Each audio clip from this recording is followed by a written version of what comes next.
So from a legal standpoint, what do these latest developments in Ferguson mean? Rikki Klieman is a CBS News legal analyst. Rikki, good morning. Good morning. Let's pick off where Vladimir left off.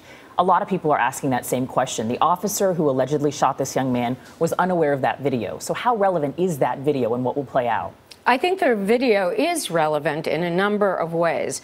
Number one is we really don't know if the officer was totally unaware of the robbery because we don't have the radio transmissions as to why the officer left where he was and came to that site.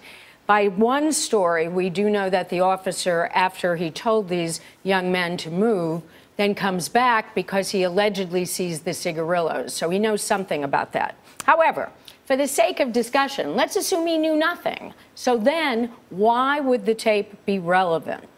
Well, it's relevant because of what Michael Brown, this poor young man who is the victim of a tragedy, who is now dead, what did Michael Brown know at the time that he was stopped by the police? That is, if he were involved in a robbery, which certainly the family lawyers alleges that it looks like Michael Brown in the tape. So does he have a mindset that he's being stopped for a robbery? The other and final reason it may be relevant is how does Michael Brown, if he is in that tape, act with the store clerk in terms of then how does he act with a police officer? How, in your estimation, is the police chief handling this? Well, I think that the police chief has made a number of mistakes simply because he's made factual errors.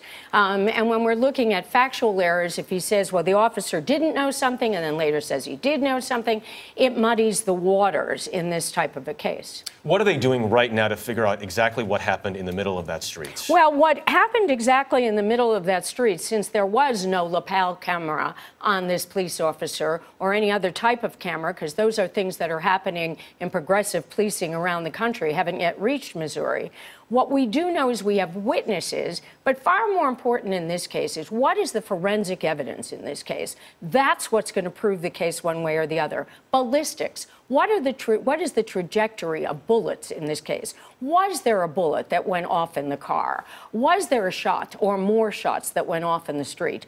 We've got to learn about the ballistics. We have to also learn about fingerprints or DNA.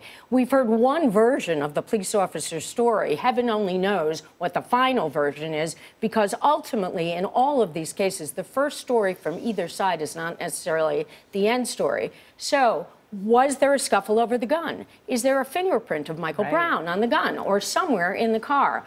We need forensic evidence. We have all, unfortunately, made a rush to judgment in this case. More answers would be good. Rikki Klieman, thank you very much. See you again soon. Thank you.